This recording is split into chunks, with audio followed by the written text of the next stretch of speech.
గురువుగారు నమో నమః. నా పేరు శ్రీకాంత్ శర్మ. నేను శ్రీ సూక్త పఠనం చేస్తుంటే నా భావమంతా కూడా సూర్యుడి వైపు, యమనియమాల వైపే పోతుంది. నాకు సంస్కృతం రాదు. ఇది దైవానుగ్రహమేనా? ఏ విధంగా గోచరిస్తుందో అర్థం కావడం లేదు. నమో నమః. ఓం నమస్తే. నేను doctor Venkata Chaganti, president, university of applied Vedic sciences. Srikanth Sharma గారు అడిగిన ప్రశ్న ఆయన స్టేట్మెంటే. ఆయన ప్రశ్ననే స్టేట్మెంట్గా ఉంటుందన్నమాట. శ్రీకాంత్ శర్మ గారు శ్రీ సూక్తం చదువుతూ ఉంటే ఆయన మనసు ఎంతసేపు సూర్యుడి వైపు, యమనియమాల వైపు వెళ్తోంది అని. ఇదేమన్నా దైవానుగ్రహమా? ఏమిటి పరిస్థితి? ఆయనకు సంస్కృతం రాదు. శ్రీ సూక్తం చదువుతున్నప్పుడు దాని అర్థం తెలియకపోతే గనక మీ మనసులో ఏ భావం ఉంటే ఆ భావం మెదులుతుంది. అంటే మీరు శ్రీ సూక్తం పఠనం మీద మనసు పెట్టాలి అంటే దాని అర్థం తెలియాలి. దాని అర్థం తెలిసినప్పుడు ఒక్కొక్క శ్లోకం చదువుతున్నప్పుడు ఆ శ్లోకానికి అర్థం మీ మనసులో మెదులుతున్నప్పుడు మీ మనసు దాని మీద దృష్టి పెడుతుంది. మీకు సూర్యుడి వైపు మనసు వెళ్ళడానికి, అలానే యమనియమాల వైపు మనసు వెళ్ళడానికి కారణము మీ యొక్క ఆలోచనలు అలా ఉన్నాయి. ఎందుకంటే యమనియమాలు పాటిస్తున్న వ్యక్తి యొక్క ఆలోచనలు ఎప్పుడు కూడా దైవం వైపే ఉంటాయి. సో అది మీరు సూర్యుడిని దైవంగా కొలుస్తున్నారు. సో అందుకని మీకు సూర్యుడి వైపు మీ మనసు వెళ్తాం. తప్పులేదు అందులో. సూర్యుడు అన్నవాడు మనకి ఆశాకిరణం. ఆయనే మనకి జీవితం. ఆయనే మనకి రక్ష. ఆయనే మనకు సర్వము. ఆయనే మనకు సంపద. కాబట్టి ఆయన్ని మీరు తలుచుకోవడంలో అస్సలు తప్పు లేదు. అందులో శ్రీ సూక్తం అంటున్నారు. శ్రీ అంటేనే మనకి శోభ. శోభ అంటే లక్ష్మి. ఇట్లా అర్థాలు ఉన్నాయి కాబట్టి మనకి శ్రీ సూక్తం చదివినప్పుడు అలా సూర్యుడు కనిపించడంలో తప్పులేదు. సూర్యుడి సూర్యుడి గురించి ఆలోచన రావడం అసలు తప్పులేదు. యమనియమాలు అనేవి మీరు పాటిస్తే బాగుంటుందని సూచనగా మీకు అనిపిస్తోంది అనుకోండి. అది దైవానుగ్రహమేనా అంటే మీరు నన్ను అడిగారు కాబట్టి నేను మటుకు అది దైవానుగ్రహమే అని అనుకోమని, తీసుకోమని చెప్తాను. ఎందుకంటే మీ ఆలోచనలు మంచి ఆలోచనలేగా, చెడు ఆలోచనలు కాదు కదా. ఎప్పుడూ మంచి ఆలోచనలు దైవానుగ్రహంతోనే వస్తాయి. చెడు ఆలోచనల మటుకు మనలోంచి పుడతాయి. కాబట్టి దైవానుగ్రహం ఉంటే కానీ ఆ చెడు ఆలోచనలు అణుచుకొని మంచి ఆలోచనల వైపు మనకి మనసు మెదలదు. కాబట్టి శ్రీకాంత్ శర్మ గారు, మీరు చాలా ఉత్తమమైన మార్గంలో వెళ్తున్నారు. కాకపోతే శ్రీ సూక్తం యొక్క అర్థం తెలుసుకోండి. ప్రతి శ్లోకానికి అర్థాలు ఉన్నాయి. చాలా మంది రచించారు. అది పెద్ద వేదం ఏం కాదు కాబట్టి మీకు సులభంగా అర్థమవుతుంది. సో అది అర్థం చేసుకొని మీరు దానిలో అన్నీ కూడా వేదం నుంచి తీసిన పదాలే ఉంటాయి కాబట్టి వాటిని కవులు రచించారు. ఆ రచించిన దానిలో మీరు చదువుకొని అర్థం చేసుకొని మీరు దాని వైపు దృష్టి పెట్టడం అన్నది మేలు. అప్పుడు మీకు చాలా మేలు జరుగుతుంది. సో యమనియమాలు అందరూ పాటించాల్సిందే. మీరు పాటిస్తారంటే అంతకంటే మహద్భాగ్యమా?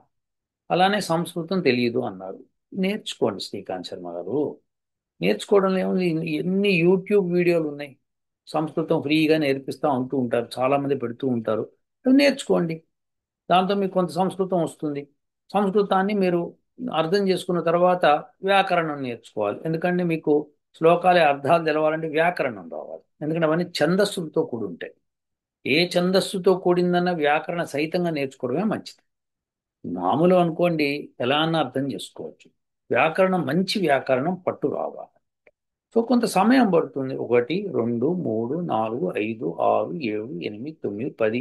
ఎన్ని సంవత్సరాలు అయితే మనకేంటి, మనం చేసేదే ఉంది అంతకంటే. సో అలా చేసుకుంటూ పోవాలి. సో శ్రీకాంత్ శర్మ గారు, మీ దృష్టి మంచిది, మీ గుణం మంచిది కాబట్టి భగవంతుడు మీకు ఈ ఆలోచన ఇస్తుంది. ఇప్పుడు మీ రెండో ప్రశ్న. గురువుగారు నమో నమః. మనం చేసుకున్నటువంటి పూర్వజన్మ పాపాలు తొలగించుకునే మార్గం ఏదైనా ఉన్నదా? ఈ బ్రహ్మ విష్ణు మహేశ్వరులే మూలమా, లేకపోతే ఈ యజ్ఞయాగాదుల ద్వారా ఏదైనా యమనియమాల ద్వారా మార్గం ఉన్నదా? దయచేసి విన్నవించండి. ఓం. శ్రీకాంత్ శర్మ గారి రెండవ ప్రశ్న ఏంటంటే, పూర్వజన్మ పాపాలని తొలగించుకోవచ్చా? ఎలా చేయాలి? బ్రహ్మ విష్ణు మహేశ్వరులేనా, లేకపోతే యజ్ఞయాగాదుల ద్వారానా, లేకపోతే ఇంకేమన్నా మార్గం ఉందా? యమ నియమాలు పాటించి చేయొచ్చా? ఇది వారి ప్రశ్న.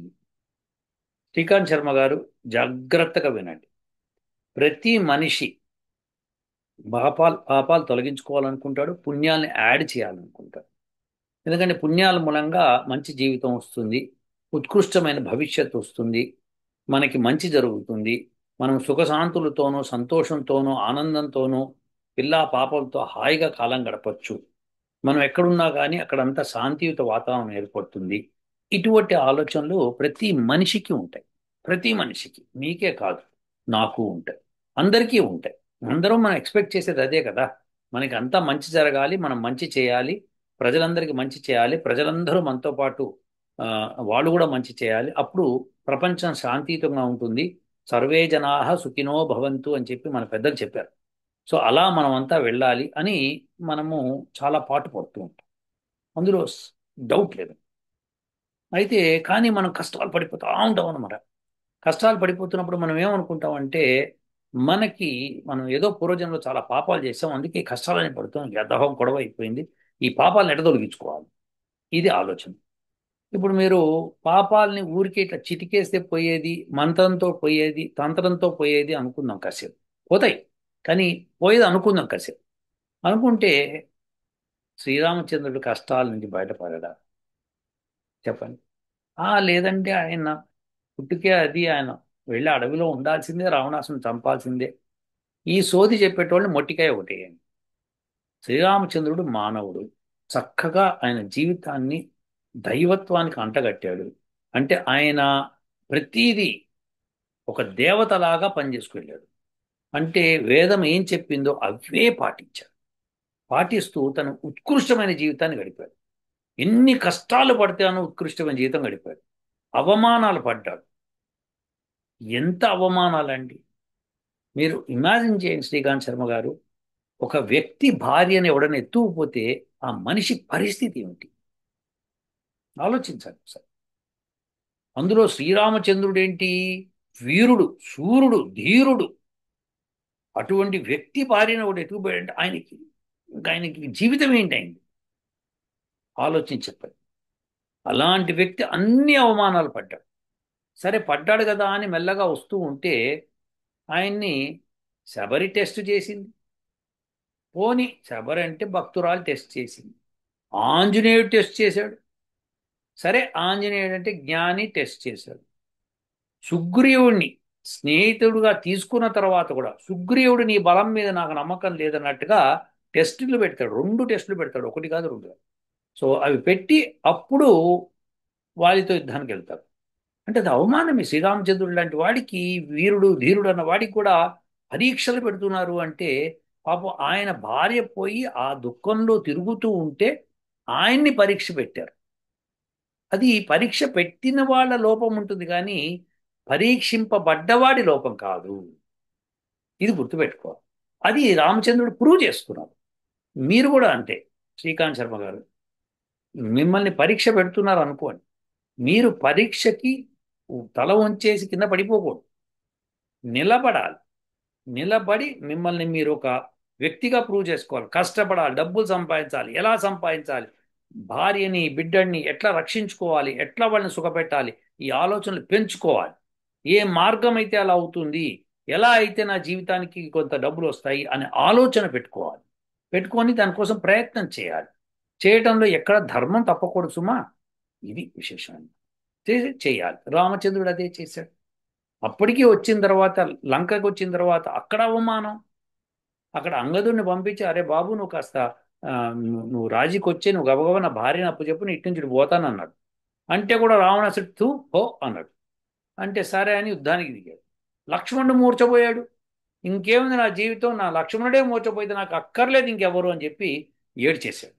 అటువంటి పరిస్థితుల్లో హనుమంతుడు ఆదుకున్నాడు. అది తీసుకొచ్చాడు, సంజీవిని తీసుకొచ్చి చూపించాడు, వాసన లేచాడు. లక్ష్మణుడు అమ్మయ్య అనుకున్నాడు. మళ్ళీ యుద్ధం చేశాడు, మళ్ళీ గెలిచాడు. అది ఆయన తతంగం. అంత కష్టపడి అడవులు పట్టిపోయి రాక్షసుల్ని వాళ్ళ, అసలు ఎంతంటే కంపు కంపు ఉన్న మొత్తం భారతదేశాన్ని క్లీనింగ్ చేశాడు. సో అలా కష్టపడ్డ వాళ్ళే ఏదైనా చేయగలుగుతారు దేశం కోసం, ప్రపంచం కోసం అని మనకి అది సారాంశం. సరేనండి, రామచంద్రుడు అవతార పురుషుడు, ఆయన ఏమైనా చేసుకుంటాడు మీరు అనొచ్చు. అలా అంటే పాండవులు కూడా అడవికి వెళ్ళారు కదండి. వాళ్ళు కూడా 13 సంవత్సరాల అరణ్యవాసం, 12 సంవత్సరాల అరణ్యవాసం, ఒక సంవత్సరం అజ్ఞాతవాసం, మొత్తం 13 సంవత్సరాలు అయితే చేశారు కదండి. చేసి అందులో ఎన్ని అవమానాలు పడ్డాడు. అక్కడ ధర్మరాజు అక్కడ అడవిలో హాయిగా ఉంటుంటే దూర్వాసుని పంపించి అవమానం పెట్టారు. తర్వాత వాళ్ళే కౌరవులు వచ్చి వాళ్ళు డ్యాన్సులు ప్రోగ్రాములు పెట్టి వాళ్ళ ఎదురుగుండా మేము ఇంత సుఖంగా ఉన్నాం చూపించుకునే ప్రయత్నం చేశారు. ఆ తర్వాత సైంధవుడు వచ్చాడు, ద్రౌపదిని ఆ జుట్టు పట్టుకుని లాక్కెళ్ళడం ప్రయత్నం చేశాడు. ఇవన్నీ అవమానాలు కదండి. ఆ తర్వాత వాళ్ళు అజ్ఞాతవాసంకి వెళ్ళారు. చక్రవర్తి రాజు ఎవరు? ధర్మరాజు. తెలుసా మీకు ఆయన చక్రవర్తి? ఆయన ఇంద్రప్రస్థాన్ని రాజధానిగా చేసుకొని రాజసూయ యాగం చేశాడు. రాజసూయ యాగం చేసినప్పుడు అందరు రాజులు వచ్చి నువ్వు చెప్పిన దానికి మేము కట్టుబడతామని చెప్పడానే రాజసూయ యాగం అంటారు. లేనివాడు లేదు అన్నప్పుడు కత్తులు తీస్తారంటే తీయని మేము యుద్ధం చేస్తామంటారు. అలా ఉంటుంది పరిస్థితి. సో అలాంటి ధర్మరాజు అడవుల పాలైపోయాడు. అయిపోయి భార్య తమ్ముళ్ళని చాలా కష్టపెట్టేశాడు. పెట్టేసి ఆ తర్వాత అక్కడ పోయి ఒక కంకు బట్టు కింద జాయిన్ అయ్యాడు. ఎవరి దగ్గర? ఆ రాజు దగ్గర చేరి రాజు కొడితే కొట్టించుకున్నాడు, తిడితే పడ్డాడు, నానా బూతులు తిట్టేవాడు ఆ రాజు. అటువంటి పరిస్థితి అది. అలాంటి పరిస్థితుల నుంచి నెక్కుంటూ వచ్చాడు. అర్జునుడు పేడి మూతి పెట్టుకొని వెళ్ళి అక్కడ నాట్యం నేర్పించాడు. భీముడు వలలుడు అనే పేరుతో వెళ్ళి అన్నం వండాడు, అందరికీ భోజనం వండాడు. ఆ తర్వాత నకుల సహదేవులు ఆ పోయి ఆ గోవుల్ని ఆ అశ్వాల్ని పెంచుకుంటూ వాళ్ళు బతికారు. మరి మరి ఇవన్నీ అవమానాలు కాదండి. ఒక్క రోజు కూడా అవమానం భరించలేదు. అలాంటిది ఇలా ధర్మరాజు అంటాడు, మానవుడికి అత్యంత హీనమైన పరిస్థితి ఏంటంటే ఒకళ్ళకి దాసుడుగా ఉండటం. అది ఎవ్వడూ ఉండకూడదని చెప్తారు. సో ఇప్పుడు మీరు చెప్పండి శ్రీకాంత్ శర్మ గారు, మీవి కష్టాలా? మీరు దాసుడు కాదు కదా ఎవరికి. మీరు ఫ్రీ, స్వేచ్ఛగా ఉన్నారు. అది అత్యంత ఆనందం ఇచ్చేది మనిషికి. ఆ స్వేచ్ఛ ఆనందం. ధనం లేదు, ఓకే బై, ఉన్నదానిలో సర్దుకుందాం. సర్దుకునేటోళ్ళు సర్దుకుంటారు, పోయేటోళ్ళు పోతారు, అంతే. అలా ఉండాలి శర్మ గారు. అంతేగాని ఏదో అని చెప్పి ఊరికే బాధపడుతుంటే ఎట్లా? మీరు పొద్దున్న నుంచి సాయంకాలం దాకా కష్టపడండి, మీ ఆలోచనలు పెట్టండి, మీ పాండిత్యము, మీ యొక్క తెలివితేటలు, మీ యొక్క వృత్తిలో మీరు నైపుణ్యం పెంచుకోండి, దృష్టి అంతా అక్కడ పెట్టండి, వచ్చిన పైసా అంతా దాచిపెడుతూ పోండి. ఒకసారి ఒక పెద్ద ఆయన పెద్ద సలహా ఇచ్చాడు. నేను మంచి యూత్లో ఉన్నప్పుడు నాకు మంచి మంచి జీతాలు వస్తుండే. అప్పుడు ఆయన చెప్పాడు, నాయనా నువ్వు కాస్త డబ్బులు జాగ్రత్త పెట్టుకోవాలి, విచ్చలవిడిగా ఖర్చు చేస్తున్నావు అన్నాడు. అంటే ఏముందని వాళ్ళ జీతం వస్తుందంటే అది కాదు, జీతాలు పెరగడం ఇంపార్టెంట్. కుండకు చిల్లులు తక్కువ చేసుకోవడం కరెక్ట్. అంటే కుండలో నీళ్లు పోసాము, దానికి ఒక చిల్లు అనుకోండి, కాసేపు కాసేపు కారుతూ కారుతూ కారుతూ చాలాసేపు తర్వాత మొత్తం కుండ ఖాళీ. రెండు చిల్లులు ఉన్నాయనుకోండి, తొందరగా కాదు. 3, 4, 10 పెట్టుకుంటూ పోతే ఉన్నదంతా కాలిపోయి. సో దేర్ ఫోర్ మీకు మిగిలేది ఏముండదు. అందుకని ఖర్చులు తగ్గించుకుంటూ ఆదాయం పెంచుకునే మార్గాలు ఆలోచిస్తే బాగుంది. ఇప్పుడు మీ పాప నివృత్తి కోసం వద్దాం. పాప నివృత్తికి ఏమైనా మార్గం ఉందా అంటే ఉందండి. యోగులు సాధించారు. యమనియమాలు చేసి, ఆసన ప్రాణాయామాలు చేసి, ప్రత్యాహారం చేసి, ఆ తర్వాత ధ్యానం, ధారణ. ఫస్ట్ ధారణ చేస్తారు, మనసుని ధారణ చేసి పట్టుకొని ఆ తర్వాత ధ్యానంలోకి వెళ్తారు, ఆ తర్వాత సమాధిలోకి. ఇలా వెళ్ళే క్రమంలో మీకు అష్టసిద్ధులు వస్తాయి. ఈ అష్టసిద్ధులు వచ్చినప్పుడు ఆ సిద్ధుల్లోంచి మీరేం చేయొచ్చు అంటే, మిమ్మల్ని మీరు ఒక పిల్లి కిందను, ఒక ఎలుక కిందను, ఒక పంది కిందను, ఒక పులి కిందను, ఒక ఏనుగు కిందను మీ మనసుని విభజించి ఒక ఆకారాలు దాల్చవచ్చు.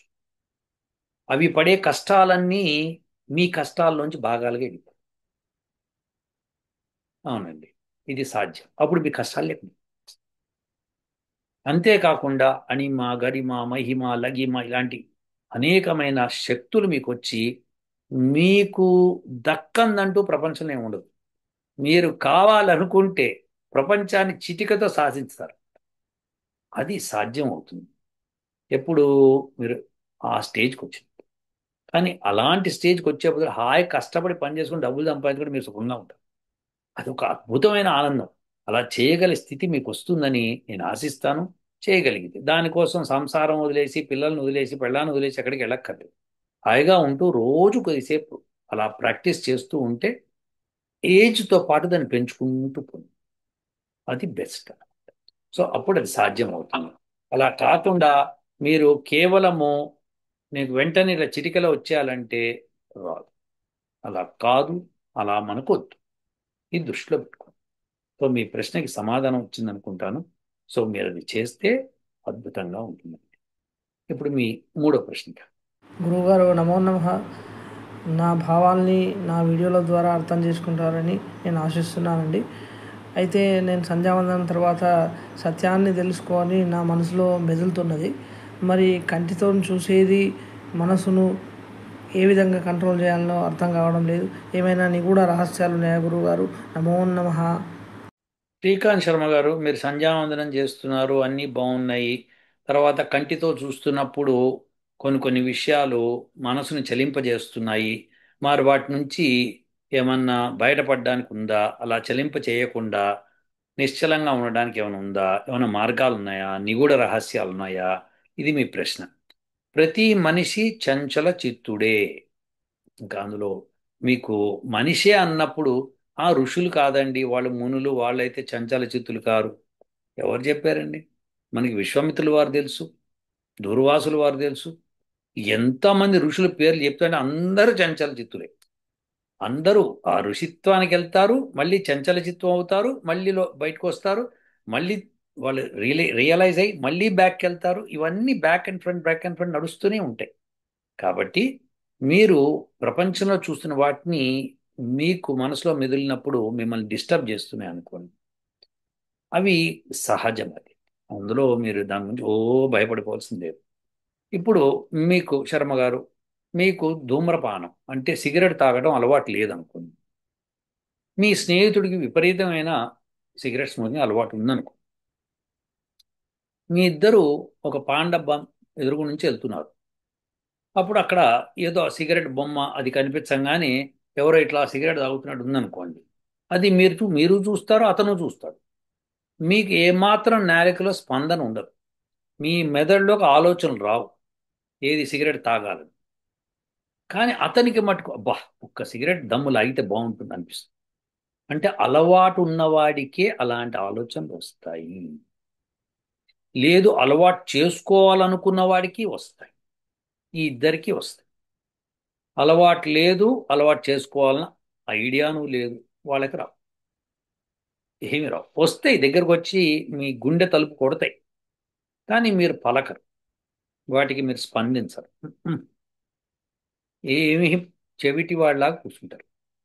సో అతను ఇప్పుడు మీకు ఈ చెవిటి వాడంటే జ్ఞాపకం వచ్చింది. మీకు తెలుగు వచ్చు, కొద్దిపాటు అక్కడ హిందీ ఉర్దూ ఏదో వచ్చి ఉంటుంది, కొద్దిపాటు ఇంగ్లీషు వచ్చి ఉంటుంది. అదే మీకు స్పానిష్ భాష వచ్చా అంటే రాదంట. ఇటాలియన్ వచ్చా అంటే రాదంట. రాదనుకుందాం కాసేపు. అప్పుడు ఎవరన్నా స్పానిష్ భాషలో మిమ్మల్ని పలకరించారో, తిట్టారో, పొగిడారో, ఏదైనా చేశారనుకోండి, మీకు తెలియదు వాళ్ళు ఏమంటున్నారు. కాబట్టి మీ మనసులో బాధ కానీ, సంతోషం కానీ ఇలాంటివి ఉండవు. అర్థం కాలేదు కాబట్టి. అర్థమైతే తలకాయ నొప్పి. సో అర్థం కానంతసేపు సంతోషంగా ఉండండి. సో అలానే మీరు ప్రపంచంలో ఏమైనా చూశారనుకోండి, చలించడానికి నాకు అర్థం కావట్లేదు అనుకున్నారు రైట్. నేను ఒక మంచి అలవాటు చేశానండి.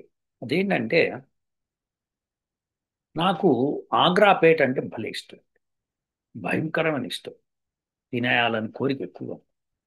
ఆగ్రాపేట అని స్వీట్ మనకు దొరుకుతుంది. గుమ్మడికాయతో చేస్తారు. భలే ఉంటుంది రుచి. సో ఎవరన్నా నన్ను కాకా పట్టాలంటే ఫస్ట్ ఆగ్రాపేట్ నా మొహన పడేస్తాను. ఇక అంతే. మాట్లాడుతూ ఉంటారు, నేను వింటూ ఉంటాను. అదనమాట. సో అది ఆ అలవాటు మానుకోవడానికి నేను డైలీ ప్రాక్టీస్ ఏం చేశానంటే, ఆగ్రాపేట్ విషము, ఆగ్రాపేట్ విషము, ఆగ్రాపేట్ విషము ఇట్లా అనుకుంటుంది. తింటున్నప్పుడల్లా ఇది విషము, ఇది విషము అనుకుంటుంది. కొన్నాళ్ళకి దాని మీద మోజు తగ్గి చాలా కంట్రోల్లోకి వచ్చాను. ఇప్పుడు ఆగ్రాబేట్ చూస్తే ఒకప్పుడు తినేవాడిని కదా. ఇది విశేషం. సో మీరు కూడా ఏదైతే మిమ్మల్ని చెడిపేస్తే అనుకుంటారో అవి విషము, అవి దురలవాట్లు అని ఖచ్చితంగా మైండ్లో అనుకోవాలి. అనుకున్నప్పుడే అవి దూరం వెళ్తాయి. అలానే ఈ జపం చేస్తున్నంతసేపు మళ్ళీ మీరు తుట్టుపడుతూ ఉంటారు, మళ్ళీ జపం చేస్తూ ఉండాలి, మళ్ళీ తుట్టుపడుతూ ఉంటారు, మళ్ళీ జపం చేస్తూ ఉండాలి. ఎవరు గెలుస్తారో చివరికి అది ఇంపార్టెంట్. సో అందుకని మనకి మంచివి కానివి, చెడైనవి, అవి చెడు, నేను వెళ్ళకూడదు అని మీరు అనుకోవాలి, చెప్పాలి. ఇలా చేయగలిగితేనే మనిషి. మీరు చెప్తారు ఒక మాట, మీరు ఉండలేరు, మీరు అది కూడా చెప్పాలి. నేను ఇప్పుడు చెప్పాలి ఆగ్రాపేట విషయం అలా. సో చెప్పి నేను కంట్రోల్ చేసిన ప్రయత్నం చేస్తాను అనుకోవాలి. అది విషము, ఆ విషయము విషము అలా అనుకుంటూ పోతే అప్పుడు మీలో ఆ తుట్టుపాటు తగ్గుతుంది. ప్లస్ కరెక్ట్గా అర్థం చేసుకున్నారు అనుకోండి, బాగా అర్థం. అర్థం అంటే ఏంటంటే ఫర్ ఎగ్జాంపుల్ ఇప్పుడు ఆగ్రాపేట ఉంది, నేను తింటున్నాను. అది ఒక తీపి పదార్థం, నేలికకు అవసరం, కడుపుకు అవసరం లేదు. కడుపుకి మంచి భోజనం పెడితే కడుపు నిండితే సరిపోతుంది. ఆగ్రాపేట ఎంత ఎక్కువ తింటే అంత నా శరీరానికి నష్టం. మంచి భోజనం చేస్తే రుచి ఉండకపోవచ్చు, కానీ నా శరీరం చాలా మంచిది. ఇలా అనుకుంటూ నేను అది తెలుసుకుంటూ అలా అనుకుంటూ నేను మెల్లమెల్లగా తగ్గించుకుంటూ వెళ్తే అలా కాకుండా ఒకేసారి తగ్గించుకునే ప్రయత్నం చేస్తాం మనం. చేసినప్పుడు ఏమవుతుందంటే ఉండలేం, కొన్నాళ్ళలో అది బీభత్సం. కానీ కొంతమంది ఒకేసారి తగ్గించుకునే పరిస్థితికి వస్తారు. అదేంటంటే విరక్తితో చేస్తారు. ఆ విరక్తి మీలో రావద్దు. కష్టం కదా విరక్తి రావటము. విరక్తి రావటం అన్నది సులభమైన విషయం కాదు, మనసు విరిగిపోతుంది అనమాట. అలా విరిగిపోయినప్పుడు మీరు అసలు ఆ జోలికి వెళ్ళరు. అది విరక్తి అంటే. సో రక్తి బాగా ఉన్న చోటనే విరక్తి వస్తుంది. అందుకని కామి కానివాడు మోక్షగామి కాలేడు అని మన పెద్దవాళ్ళు చెప్తూ ఉంటారు. సో ఇక్కడ కామి అంటే కామము అంటే చెడు అర్థం కాదు, కోరిక అన్నది. కోరికలు ఏమన్నా కావచ్చు. ఓకే, లైక్ నేను డబ్బు సంపాదించాలని కోరిక ఉండొచ్చు, పెద్ద కారు కొనుక్కోవాలని కోరిక ఉండొచ్చు, పెద్ద బిల్డింగ్ కట్టాలని కోరిక ఉండొచ్చు, ఏవేమో ఉండొచ్చు కోరికలు. సో ఇవన్నీ ధర్మబద్ధమైన కోరికలు. కానీ అలాంటి కోరికలు ఉంటేనే మోక్షానికి అర్హత సంపాదిస్తాడు అని మన పెద్దవాళ్ళు ఎందుకన్నారంటే అలా కోరికున్న వాడే ఏదన్నా సాధించగలడు అని అర్థం అన్నమాట. సో మీరు కూడా ఆ కోరిక ఉంది మీకు, మీరు సాధిస్తారు. కానీ నేను చెప్పినట్టు రాముడు 14 సంవత్సరాలు కష్టపడ్డాడు. మనం మామూలు జీవితాలు మనం ఎంత, కాబట్టి మనం ఇంకొద్దిగా ఎక్కువ కాలం కష్టపడతామేమో కానీ సాధిస్తాం. సాధన చెయ్యాలి. సాధనచే దరిచేరు ప్రతీది అని చెప్పి మనకి సూక్తం. ఉమ్, అది నేర్చుకోండి. సో ఏదన్నా సరే సాధనతోనే దరి చేర్చుకోవాలి. సో శ్రీకాంత్ గారు మీ ప్రశ్నలు వాల్యుబుల్ ప్రశ్నలు, మీకున్న బాధలు నాకు అర్థమవుతున్నాయి. తప్పకుండా భగవత్కృప మీ మీద ఉంటుంది. మీరు సాధన చెయ్యండి. ఉంటానండి. ఓ